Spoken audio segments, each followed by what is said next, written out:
ਚਮਕੌਰ ਦੀ ਜੰਗ ਸੰਸਾਰ ਦਾ ਅਨੋਖਾ ਯੁੱਧ ਹੈ। ਇੱਕ ਪਾਸੇ ਕੱਚੀ ਗੜੀ ਤੇ ਭੁੱਖਣ ਭਾਣੇ ਗਿਣਤੀ ਦੇ ਸਿੰਘ, ਦੂਜੇ ਪਾਸੇ ਮੁਗਲਾਂ ਤੇ ਪਹਾੜੀ ਰਾਜਿਆਂ ਦੀ ਲੱਖਾਂ ਦੀ ਗਿਣਤੀ ਵਿੱਚ ਫੌਜ। ਟਿੱਡੀ ਦਲ ਵੱਲ ਤੱਕ ਕੇ ਸਿੰਘ ਗਰਜੇ, ਅਸੀਂ ਖਾਲਸੇ ਹਾਂ, ਮਰਨਾ ਜਾਣਦੇ ਹਾਂ। 1.25 ਲੱਖ ਨਾਲ ਇੱਕ ਭਿੜ ਜਾਈਏ, ਲਾੜੀ ਮੌਤ ਨੂੰ ਵਰਨਾ ਜਾਣਦੇ ਹਾਂ। ਕਲਗੀ ਵਾਲਿਆ ਤੇਰੀ ਅਸੀਸ ਲੈ ਕੇ ਅਸੀਂ ਵਾਂਗ ਹਿਮਾਲਿਆਂ ਦੇ ਡਟ ਜਾਂਗੇ।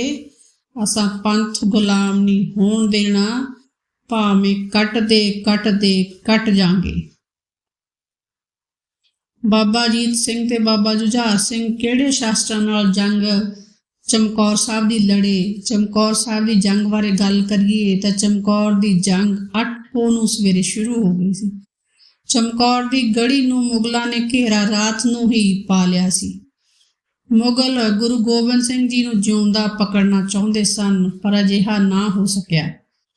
ਬਾਬਾ ਅਜੀਤ ਸਿੰਘ ਦੇ ਜਦੋਂ ਤੀਰ ਮੁੱਕ ਜਾਂਦੇ ਨੇ ਤੇ ਨੇਜਾ ਵੀ ਟੁੱਟ ਗਿਆ ਤਾਂ ਚਮਕੌਰ ਸਾਹਿਬ ਦੀ ਜੰਗ ਵਿੱਚ ਉਹਨਾਂ ਨੇ ਤਲਵਾਰ ਨਾਲ ਵੀ ਕਈ ਬੈਰੀਆਂ ਦੇ ਆਹੂ ਲਾਹੇ।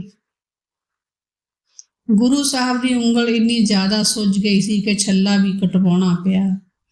40 ਭੁੱਖੇ ਪਿਆਸੇ ਸਿੰਘਾਂ ਨੇ 10 ਲੱਖ ਫੌਜ ਦਾ ਮੁਕਾਬਲਾ ਕੀਤਾ। 7 ਪੋਹ ਤੋਂ ਲੈ ਕੇ 13 ਪੋਹ ਤੱਕ ਦੇ ਸਮੇਂ ਨੂੰ ਕਾਲੀਆਂ ਰਾਤਾਂ ਕਿਹਾ ਜਾਂਦਾ ਹੈ। ਚਮਕੌਰ ਸਾਹਿਬ ਵਿਖੇ ਜਗਤ ਸਿਉਂ ਦੀ ਹਵੇਲੀ ਹੁੰਦੀ ਸੀ, ਜੋ ਕਿ ਉੱਚੀ ਜਗ੍ਹਾ ਤੇ ਬਣੀ ਹੋਈ ਸੀ। ਮੁਗਲ ਫੌਜੀਆਂ ਨੇ ਤੇ ਪਹਾੜੀ ਰਾਜਿਆਂ ਦੀ ਫੌਜ ਨੇ ਬਾਬਾ ਅਜੀਤ ਸਿੰਘ ਨੂੰ ਜੰਗ ਦੇ ਮੈਦਾਨ ਵਿੱਚੋਂ ਜਿਉਂਦਾ ਫੜਨ ਦੀ ਕੋਸ਼ਿਸ਼ ਕੀਤੀ ਸੀ। ਜੰਗ ਸ਼ੁਰੂ ਹੋਣ ਤੋਂ ਪਹਿਲਾਂ ਹੀ ਮੁਗਲਾਂ ਨੇ ਕੱਚੀ ਗੜੀ ਦੇ ਅੱਗੇ ਢੰਡੋਰਾ ਪਟਵਾਇਆ ਸੀ। ਜਦੋਂ ਚਮਕੌਰ ਦੀ ਜੰਗ ਸਵੇਰ ਨੂੰ ਸ਼ੁਰੂ ਹੋਈ ਤਾਂ ਪਹਿਲਾਂ ਹੀ ਰਾਤ ਨੂੰ ਫੌਜ ਨੇ ਚਮਕੌਰ ਦੀ ਕੱਚੀ ਗੜੀ ਨੂੰ ਘੇਰਾ ਪਾ ਲਿਆ ਸੀ। ਇੱਕ ਫੌਜ ਤਾਂ ਮੁਗਲਾਂ ਦੀ ਜਿਹੜੀ ਅਨੰਦਪੁਰ ਸਾਹਿਬ ਤੋਂ ਪਿੱਛਾ ਕਰਦੀ ਆ ਰਹੀ ਸੀ। ਸਰਸਾ ਨਦੀ ਦੇ ਕੰਢੇ ਵੀ ਲੜਾਈ ਹੋਈ, ਉੱਥੇ ਵੀ ਸਿੰਘ ਸ਼ਹੀਦ ਹੋਏ ਤੇ ਰੋਪੜ ਕੋਲ ਵੀ ਆ ਕੇ ਲੜਾਈ ਹੋਈ, ਉੱਥੇ ਵੀ ਸਿੰਘ ਸ਼ਹੀਦ ਹੋਏ। ਦੂਜੀ ਵੱਡੀ ਫੌਜ ਮੁਗਲਾਂ ਦੀ ਦਿੱਲੀ ਤੋਂ ਆਈ ਸੀ, ਲੱਖਾਂ ਦੀ ਗਿਣਤੀ ਵਿੱਚ ਗੁਰੂ ਸਾਹਿਬ ਨਾਲ ਲੜਾਈ ਕਰਨ ਲਈ। ਇਹ ਫੌਜ ਪਹਾੜੀ ਰਾਜਿਆਂ ਦੇ ਕਹਿਣ ਤੇ ਦਿੱਲੀ ਦੇ ਬਾਦਸ਼ਾਹ ਔਰੰਗਜ਼ੇਬ ਨੇ ਭੇਜੀ ਸੀ। ਗੜੀ ਦੇ ਅੰਦਰ ਭੁੱਖੇ ਪਿਆਸੇ 40 ਸਿੰਘ ਸੀ। ਕਈ ਇਤਿਹਾਸਕਾਰਾਂ ਦੇ ਮੁਤਾਬਕ 41 ਸਿੰਘ ਤੇ 2 ਵੱਡੇ ਸ਼ਹਿਜ਼ਾਦੇ ਤੇ ਗੁਰੂ ਗੋਬਿੰਦ ਸਿੰਘ ਜੀ ਆਪ ਸੀ। ਜਦੋਂ ਅਨੰਦਪੁਰ ਸਾਹਿਬ ਦੇ ਕਿਲੇ ਨੂੰ ਘੇਰਾ ਪਿਆ, ਉਦੋਂ ਕਿਲੇ ਅੰਦਰ 10,000 ਸਿੰਘ ਸੀ। ਜਦੋਂ ਕਿਲਾ ਛੱਡਿਆ ਗਿਆ ਉਦੋਂ 500 ਸਿੰਘ ਸੀ। ਸਰਸਾ ਨਦੀ ਤੇ ਵਿਛੋੜਾ ਪੈਣ ਕਾਰਨ ਗੁਰੂ ਸਾਹਿਬ ਨਾਲ 41 ਸਿੰਘ ਹੀ ਰਹਿ ਗਏ ਸੀ। ਸਰਸਾ ਨਦੀ ਦੇ ਕੰਢੇ ਤੇ ਵੀ ਮੁਗਲਾਂ ਨੇ ਪਿੱਛਾ ਕਰਕੇ ਜੰਗ ਕੀਤੀ। ਕਾਫੀ ਬੱਚੇ ਦੇ ਬਜ਼ੁਰਗ ਸਿੱਖ ਇਤਿਹਾਸ ਸਿਰਸਾ ਨਦੀ ਵਿੱਚ ਰੁੜ ਗਿਆ। ਜ਼ਿਆਦਾ ਮੀਂਹ ਪੈਣ ਕਾਰਨ ਸਰਸਾ ਨਦੀ ਚੜੀ ਹੋਈ ਸੀ। ਉਸ ਨੂੰ ਪਾਰ ਕਰਨ ਵੇਲੇ ਕੁਝ ਕੀਮਤੀ ਸਮਾਨ, ਸਿੱਖ ਇਤਿਹਾਸ, ਬਜ਼ੁਰਗ ਤੇ ਬੱਚੇ ਨਦੀ ਵਿੱਚ ਬਹਿ ਗਏ। ਚਮਕੌਰ ਦੀ ਗੜੀ ਦੇ ਬਾਹਰ ਸਵੇਰੇ ਸਵੇਰੇ ਢੰਡੋਰਾ ਪਿਟਵਾਇਆ ਜਾਂਦਾ ਕਿ ਗੁਰੂ ਸਾਹਿਬ ਮੁਗਲ ਫੌਜ ਨੂੰ ਆਤਮ ਸਮਰਪਣ ਕਰ ਦੇਣ, ਜਾਣੀ ਕਿ ਗੁਰੂ ਸਾਹਿਬ ਆਪਣੇ ਆਪ ਨੂੰ ਮੁਗਲਾਂ ਦੇ ਹਵਾਲੇ ਕਰ ਦੇਣ। ਉਹਨਾਂ ਦੀ ਸੋਚ ਸੀ ਕਿ ਸਿੰਘ ਤੇ ਗੁਰੂ ਸਾਹਿਬ ਇੰਨੀ ਵੱਡੀ ਫੌਜ ਦਾ ਮੁਕਾਬਲਾ ਨਹੀਂ ਕਰ ਸਕਦੇ, ਉਹ ਆਪਣੇ ਆਪ ਨੂੰ ਸਾਡੇ ਹਵਾਲੇ ਕਰ ਹੀ ਦੇਣਗੇ। ਉਹ ਸੋਚਦੇ ਸੀ ਕਿ 40 ਸਿੰਘ ਇੰਨੀ ਵੱਡੀ ਤਾਦਾਦ ਵਿੱਚ ਮੁਗਲ ਫੌਜ ਦਾ ਸਾਹਮਣਾ ਨਹੀਂ ਕਰ ਸਕਦੇ। ਮੁਗਲਾਂ ਨੇ ਫਿਰ ਢੰਡੋਰਾ ਪਟਵਾਇਆ ਕਿ ਜੇਕਰ ਕੋਈ ਵੀ ਸਿੰਘ ਜਾਂ ਸਿੱਖ ਗੜੀ ਦੇ ਬਾਹਰ ਹੱਥ ਖੜੇ ਕਰਕੇ ਆਉਂਦਾ ਹੈ ਤਾਂ ਉਸ ਦੀ ਜਾਨ ਬਖਸ਼ ਦਿੱਤੀ ਜਾਵੇਗੀ। ਇਸ ਦਾ ਜਵਾਬ ਤੀਰਾਂ ਦੀ ਬੌਛਾਰ ਨਾਲ ਦਿੱਤਾ ਗਿਆ। ਮੁਗਲਾਂ ਦੇ ਪੈਰ ਉਖੜ ਗਏ ਸੀ। ਇੱਕ ਵਾਰ ਉਹ ਸੋਚਦੇ ਸੀ ਕਿ ਅਸੀਂ ਇਹਨਾਂ ਨੂੰ ਜਾਨ ਬਚਾਉਣ ਦਾ ਮੌਕਾ ਦੇ ਰਹੇ ਹਾਂ। ਇਹ ਲੋਕ ਇੰਨੀ ਵੱਡੀ ਤਾਦਾਦ ਵਿੱਚ ਫੌਜ ਤੇ ਵੀ ਤੀਰ ਚਲਾ ਰਹੇ ਨੇ। ਫਿਰ ਇੱਥੋਂ ਜੰਗ ਦੀ ਸ਼ੁਰੂਆਤ ਹੋ ਜਾਂਦੀ ਹੈ। ਗੜੀ ਦੇ ਅੰਦਰੋਂ ਭੁੱਖਣ ਭਾਣੇ ਸਿੰਘਾਂ ਨੇ ਬੋਲੇ ਸੋ ਨਿਹਾਲ ਦੇ ਜੈਕਾਰਿਆਂ ਨਾਲ ਆਸਮਾਨ ਗੂੰਜਣ ਲਾ ਦਿੱਤਾ ਸੀ। 8 ਮਹੀਨੇ ਪਹਿਲਾਂ ਕਿਲੇ ਨੂੰ ਘੇਰਾ ਪਾਇਆ ਗਿਆ ਹੋਣ ਕਰਕੇ ਕਿਲੇ ਅੰਦਰ ਖਾਣ ਪੀਣ ਦੀਆਂ ਸਭ ਵਸਤਾਂ ਮੁੱਕ ਗਈਆਂ ਸਨ। ਕਾਫੀ ਸਿੰਘ ਭੁੱਖੇ ਰਹਿਣ ਕਾਰਨ ਤੇ ਕਈ ਬਿਮਾਰੀ ਕਾਰਨ ਕਿਲੇ ਅੰਦਰ ਹੀ ਪੂਰੇ ਹੋ ਗਏ ਸਨ। ਇਤਿਹਾਸਕਾਰਾਂ ਦੇ ਮੁਤਾਬਕ ਗੁਰੂ ਗੋਬਿੰਦ ਸਿੰਘ ਜੀ ਨੇ ਆਪਣੀਆਂ ਜੰਗਾਂ ਤੋਂ ਵੱਧ ਤੀਰ ਚਮਕੌਰ ਸਾਹਿਬ ਦੀ ਜੰਗ ਵਿੱਚ ਚਲਾਏ ਸੀ। ਗੁਰੂ ਸਾਹਿਬ ਤੀਰ ਚਲਾਉਣ ਵੇਲੇ ਉਂਗਲ 'ਚ ਇੱਕ ਛੱਲਾ ਪਹਿਨਦੇ ਸੀ। ਜ਼ਿਆਦਾ ਤੀਰ ਚਲਾਉਣ ਕਾਰਨ ਗੁਰੂ ਸਾਹਿਬ ਦੀ ਉਂਗਲ ਪੂਰੀ ਤਰ੍ਹਾਂ ਸੁੱਜ ਗਈ ਸੀ। ਜਦੋਂ ਗੁਰੂ ਸਾਹਿਬ ਚਮਕੌਰ ਦੀ ਜੰਗ ਛੱਡ ਕੇ ਬਾਹਰ ਨਿਕਲੇ, ਉਹ ਸੋਹੀ ਪਿੰਡ ਪਹੁੰਚੇ। ਉੱਥੇ ਜਾ ਕੇ ਉਹਨਾਂ ਨੇ ਇੱਕ ਲੋਹਾਰ ਨੂੰ ਬੁਲਾ ਕੇ ਉਹ ਛੱਲਾ ਕਟਵਾਇਆ ਸੀ। ਉਂਗਲ ਜ਼ਿਆਦਾ ਸੁੱਜਣ ਕਾਰਨ ਛੱਲਾ ਨਿਕਲਦਾ ਨਹੀਂ ਸੀ ਤੇ ਉਹ ਰੇਤ ਕੇ ਕਟਵਾਇਆ। ਅੱਜ ਵੀ ਗੁਰਦੁਆਰਾ ਛੱਲਾ ਸਾਹਿਬ ਉਹ ਛੱਲਾ ਮੌਜੂਦ ਹੈ। ਚਮਕੌਰ ਦੀ ਛੋਟੀ ਜਿਹੀ ਕੱਚੀ ਗੜੀ ਸੀ, ਉਹ ਹੀ ਗੁਰੂ ਸਾਹਿਬ ਲਈ ਕਿਲੇ ਦਾ ਕੰਮ ਕਰ ਰਹੀ ਸੀ। ਸ੍ਰੀ ਗੁਰੂ ਸਾਹਿਬ ਨੇ ਇਸ ਤਰ੍ਹਾਂ ਮੋਰਚਾਬੰਦੀ ਕੀਤੀ ਸੀ ਕਿ ਗੜੀ ਦੇ ਦਰਵਾਜ਼ੇ ਤੇ 2 ਸਿੰਘ ਤਾਇਨਾਤ ਕੀਤੇ ਗਏ, ਭਾਈ ਮਦਨ ਸਿੰਘ ਤੇ ਭਾਈ ਕਾਗ ਸਿੰਘ। ਚਾਰੋਂ ਕੋਨਿਆਂ ਵਿੱਚ 8-8 ਸਿੰਘ ਤਾਇਨਾਤ ਕੀਤੇ ਗਏ। 4 ਸਿੰਘਾਂ ਨੂੰ ਤਕੜਾਈ ਵਾਸਤੇ ਰੱਖਿਆ ਗਿਆ। ਗੜੀ ਦੇ ਥੱਲੇ ਵਾਲੇ ਹਿੱਸੇ ਵਿੱਚ ਸਿੰਘ ਤਾਇਨਾਤ ਸੀ। ਉੱਪਰ ਇੱਕ ਚੌਬਾਰਾ ਸੀ ਜਿਸ ਵਿੱਚ ਗੁਰੂ ਸਾਹਿਬ ਤੇ ਦੋਵੇਂ ਸਾਹਿਬਜ਼ਾਦੇ ਭਾਈ ਸੰਗਤ ਸਿੰਘ ਤੇ ਭਾਈ ਸੰਤ ਸਿੰਘ ਸੀ। ਦੋਨੇ ਸਿੰਘ ਭਾਈ ਸੰਗਤ ਸਿੰਘ ਤੇ ਭਾਈ ਸੰਤ ਸਿੰਘ ਉਹ ਸਿੰਘ ਸੀ ਜੋ ਚਮਕੌਰ ਦੀ ਗੜੀ ਵਿੱਚ ਸਭ ਤੋਂ ਅਖੀਰ ਵਿੱਚ ਸ਼ਹੀਦ ਹੋਏ। ਦੋਨੇ ਵੱਡੇ ਸਾਹਿਬਜ਼ਾਦਿਆਂ ਦੀ ਸ਼ਹਾਦਤ ਤੋਂ ਬਾਅਦ 8 ਪੋਹ ਦੀ ਸ਼ਾਮ ਤੱਕ ਗੁਰੂ ਸਾਹਿਬ ਕੋਲ 5 ਸਿੰਘ ਬਚ ਗਏ ਸੀ। 3 ਸਿੰਘ ਭਾਈ ਦਇਆ ਸਿੰਘ, ਭਾਈ ਧਰਮ ਸਿੰਘ ਤੇ ਭਾਈ ਮਾਨ ਸਿੰਘ ਗੜੀ ਵਿੱਚੋਂ ਗੁਰੂ ਜੀ ਦੇ ਨਾਲ ਰਾਤ ਨੂੰ ਰਵਾਨਾ ਹੋ ਗਏ ਸੀ। ਮਗਰ ਭਾਈ ਸੰਤ ਸਿੰਘ ਤੇ ਸੰਗਤ ਸਿੰਘ ਰਹਿ ਜਾਂਦੇ ਹਨ, ਜਿਨ੍ਹਾਂ ਦੀ ਮੌਤ 9 ਪੋਹ ਨੂੰ ਸਵੇਰੇ ਚਮਕੌਰ ਦੀ ਜੰਗ ਵਿੱਚ ਹੁੰਦੀ ਹੈ। ਜੰਗ ਲੱਗਣ ਤੋਂ ਬਾਅਦ ਗੜੀ ਦੇ ਅੰਦਰ ਬੈਠੇ ਸਿੰਘ ਮੁਗਲ ਫੌਜ ਦਾ ਕਾਫੀ ਨੁਕਸਾਨ ਕਰ ਰਹੇ ਸਨ। ਜਦੋਂ ਕਿ ਮੁਗਲ ਫੌਜ ਨੀਵੇਂ ਥਾਂ ਹੋਣ ਕਰਕੇ, ਗੜੀ ਉੱਚੀ ਜਗ੍ਹਾ ਹੋਣ ਕਰਕੇ ਸਿੰਘਾਂ ਦਾ ਨੁਕਸਾਨ ਘੱਟ ਅਤੇ ਮੁਗਲ ਫੌਜ ਦਾ ਜ਼ਿਆਦਾ ਮਰ ਰਹੀ ਸੀ। ਜਿਹੜੇ ਵੱਡੇ ਵੱਡੇ ਜਰਨੈਲ ਨਾਹਰ ਖਾਂ ਤੇ ਮਹਿਮੂਦ ਵਰਗੇ ਗੁਰੂ ਸਾਹਿਬ ਨੂੰ ਫੜਨ ਲਈ ਪੌੜੀ ਲਾ ਕੇ ਚੜੇ ਸਨ, ਉਹਨਾਂ ਨੂੰ ਵੀ ਗੁਰੂ ਸਾਹਿਬ ਨੇ ਤੀਰ ਮਾਰ ਕੇ ਪਾਰ ਬੁਲਾਇਆ ਸੀ। ਗੜੀ ਵਿੱਚ ਬੈਠੇ ਸਿੰਘਾਂ ਕੋਲ ਤੀਰ ਘਟਦੇ ਜਾ ਰਹੇ ਸੀ। ਬਾਹਰ ਲੜ ਰਹੀ ਫੌਜ ਨੇ ਗੜੀ ਦਾ ਦਰਵਾਜ਼ਾ ਤੋੜਨ ਲਈ ਵੀ 2-3 ਹਮਲੇ ਕੀਤੇ ਸਨ। ਉਹਨਾਂ ਨੇ ਆਪਣੀ ਰਣਨੀਤੀ ਬਦਲੀ। ਫਿਰ ਗੁਰੂ ਸਾਹਿਬ ਨੇ ਫੈਸਲਾ ਕੀਤਾ ਕਿ ਹੁਣ ਅੰਦਰ ਬੈਠ ਕੇ ਜੰਗ ਨਹੀਂ ਹੋਣੀ, ਹੁਣ ਸਰਬ ਲੋਹ ਦੀਆਂ ਤਲਵਾਰਾਂ ਨਾਲ ਜੰਗ ਦੇ ਮੈਦਾਨ ਵਿੱਚ ਲੜਾਈ ਹੋਏਗੀ। ਗੁਰੂ ਸਾਹਿਬ ਨੇ 5-5 ਦੇ ਜੱਥੇ ਬਣਾ ਕੇ ਬਾਹਰ ਭੇਜਣੇ ਸ਼ੁਰੂ ਕਰ ਦਿੱਤੇ। ਗੜੀ ਦਾ ਦਰਵਾਜ਼ਾ ਖੁੱਲ੍ਹਦਾ ਸੀ ਤੇ 5-5 ਸਿੰਘ ਬਾਹਰ ਜਾ ਕੇ ਜੰਗ ਦੇ ਮੈਦਾਨ ਵਿੱਚ ਬੈਰੀਆਂ ਦਾ ਸੱਥਰ ਵਿਛਾ ਕੇ ਸ਼ਹੀਦ ਹੁੰਦੇ ਗਏ। ਪਹਿਲਾ ਜੱਥਾ ਗਿਆ, ਫਿਰ ਦੂਜਾ ਜੱਥਾ ਤਿਆਰ ਕਰਕੇ ਭੇਜਿਆ ਗਿਆ, ਫਿਰ ਤੀਸਰਾ ਜੱਥਾ ਤਿਆਰ ਕਰਕੇ ਭੇਜਿਆ ਗਿਆ, ਫਿਰ ਚੌਥਾ ਜੱਥਾ ਵੀ ਗਿਆ। ਚੌਥਾ ਜੱਥਾ ਜਦੋਂ ਸ਼ਹੀਦ ਹੋ ਗਿਆ ਤਾਂ ਸਾਹਿਬਜ਼ਾਦਾ ਅਜੀਤ ਸਿੰਘ ਗੜੀ ਉੱਪਰ ਖੜੇ ਸਿੰਘਾਂ ਦੀਆਂ ਸ਼ਹਾਦਤਾਂ ਨੂੰ ਦੇਖ ਰਹੇ ਸੀ। ਹੁਣ ਗੜੀ ਦੇ ਵਿੱਚ ਸਿਰਫ 20 ਸਿੰਘ ਰਹਿ ਗਏ ਸੀ। ਫਿਰ ਬਾਬਾ ਅਜੀਤ ਸਿੰਘ ਜੀ ਨੇ ਆਗਿਆ ਜੰਗ ਵਿੱਚ ਜਾਣ ਲਈ ਗੁਰੂ ਗੋਬਿੰਦ ਸਿੰਘ ਜੀ ਕੋਲੋਂ ਮੰਗੀ।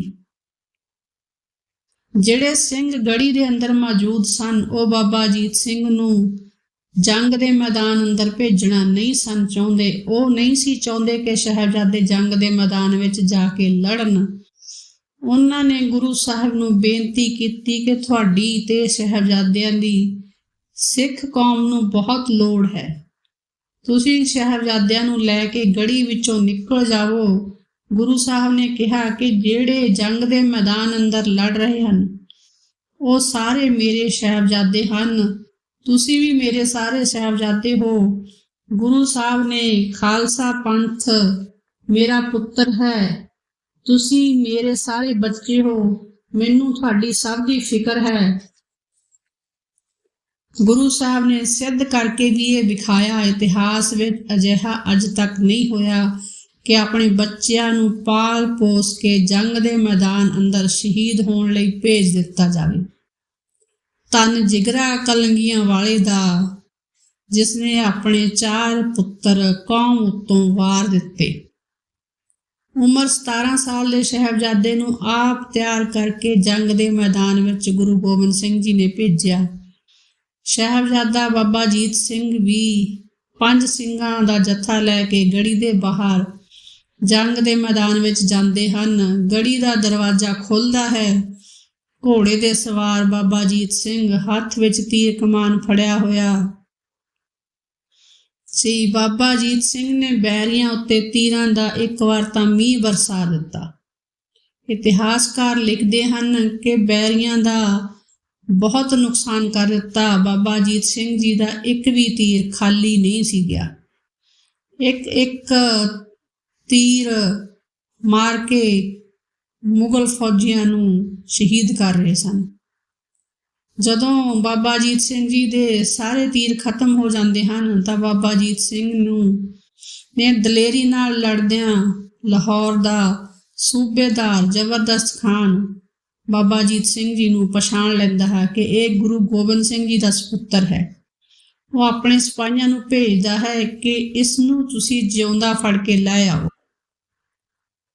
ਸਾਹਿਬਜ਼ਾਦਾ ਬਾਬਾ ਅਜੀਤ ਸਿੰਘ ਜੀ ਤੀਰ ਖਤਮ ਹੋਣ ਤੋਂ ਬਾਅਦ ਆਪਣਾ ਨੇਜਾ ਕੱਢ ਲੈਂਦੇ ਹਨ। ਇੱਕ ਪਠਾਨ ਬਾਬਾ ਅਜੀਤ ਸਿੰਘ ਜੀ ਉੱਪਰ ਹਮਲਾ ਕਰਨ ਆਉਂਦਾ ਹੈ ਤਾਂ ਬਾਬਾ ਅਜੀਤ ਸਿੰਘ ਜੀ ਉਸ ਉੱਪਰ ਨੇਜੇ ਦਾ ਵਾਰ ਕਰਦੇ ਹਨ। ਉਸ ਦੀ ਛਾਤੀ ਉੱਪਰ ਲੋਹੇ ਦੀ ਸੰਜੋ ਪਹਿਨੀ ਹੋਈ ਸੀ।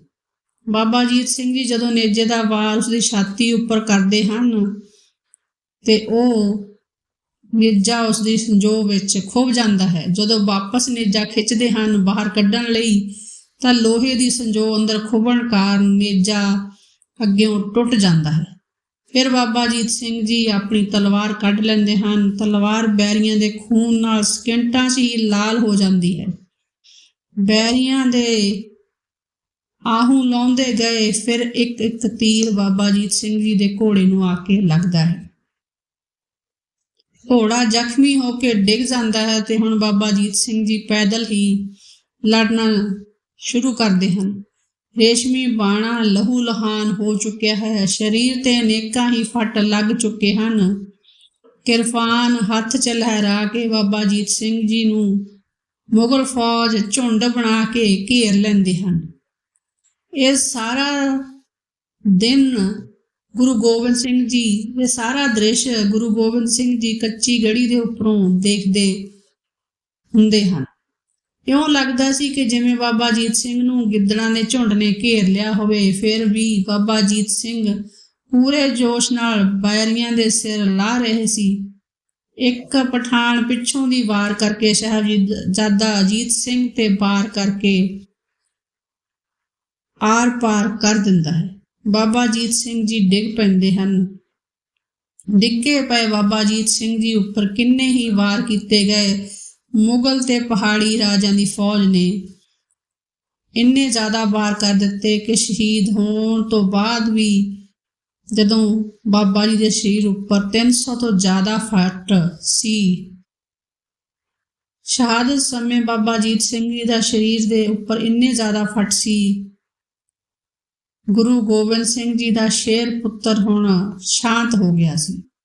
ਪੁੱਤਰ ਦੀ ਸ਼ਹਾਦਤ ਵੇਖ ਕੇ ਗੁਰੂ ਸਾਹਿਬ ਜੀ ਨੇ ਇੱਕ ਜੈਕਾਰਾ ਛੱਡਿਆ, ਪਰ ਜੰਗ ਦੇ ਮੈਦਾਨ ਵਿੱਚੋਂ ਬਾਬਾ ਅਜੀਤ ਸਿੰਘ ਵੱਲੋਂ ਉਸ ਜੈਕਾਰੇ ਦਾ ਜਵਾਬ ਨਹੀਂ ਆਇਆ। ਗੁਰੂ ਸਾਹਿਬ ਜੀ ਸਮਝ ਚੁੱਕੇ ਸੀ ਕਿ ਬਾਬਾ ਅਜੀਤ ਸਿੰਘ ਜੀ ਸ਼ਹੀਦ ਹੋ ਗਏ ਹਨ। ਵੱਡੇ ਵੀਰ ਦੀ ਸ਼ਹਾਦਤ ਵੇਖ ਕੇ ਹੁਣ ਛੋਟਾ ਪੁੱਤਰ ਅੱਗੇ ਆਉਂਦਾ ਹੈ। ਬਾਬਾ ਜੁਝਾਰ ਸਿੰਘ ਜੀ ਗੁਰੂ ਗੋਬਿੰਦ ਸਿੰਘ ਜੀ ਕੋਲੋਂ ਆਗਿਆ ਮੰਗਦੇ ਹਨ ਕਿ ਪਿਤਾ ਜੀ ਹੁਣ ਮੈਨੂੰ ਆਗਿਆ ਦਿਓ, ਜੰਗ ਦੇ ਮੈਦਾਨ ਵਿੱਚ ਜਾਣ ਲਈ ਹੁਣ ਮੇਰੀ ਵਾਰੀ ਹੈ। ਗੁਰੂ ਸਾਹਿਬ ਨੇ ਇੱਕ ਪਲ ਵੀ ਨਹੀਂ ਸੋਚਿਆ। ਗੁਰੂ ਸਾਹਿਬ ਨੇ ਆਪਣੇ ਛੋਟੇ ਪੁੱਤਰ ਨੂੰ ਹੱਥੀਂ ਤਿਆਰ ਕਰਕੇ ਬਾਬਾ ਜੁਝਾਰ ਸਿੰਘ ਦਾ ਮੱਥਾ ਚੁੰਮ ਕੇ ਜੰਗ ਦੇ ਮੈਦਾਨ ਵਿੱਚ ਭੇਜਿਆ। ਜਦੋਂ ਗੜੀ ਦਾ ਦਰਵਾਜ਼ਾ ਖੁੱਲਦਾ ਹੈ ਤਾਂ ਬਾਬਾ ਜੁਝਾਰ ਸਿੰਘ 5 ਸਿੰਘਾਂ ਨਾਲ ਜੰਗ ਦੇ ਮੈਦਾਨ ਵਿੱਚ ਜਾਣ ਲਈ ਗੜੀ ਦਾ ਦਰਵਾਜ਼ਾ ਖੋਲ੍ਹ ਕੇ ਬਾਹਰ ਨਿਕਲਦੇ ਨੇ ਤਾਂ ਮੁਗਲ ਗੜੀ ਦਾ ਦਰਵਾਜ਼ਾ ਖੁੱਲ੍ਹਦੇ ਸਾਰ ਹੀ ਘੇਰਾ ਪਾ ਲੈਂਦੇ ਨੇ।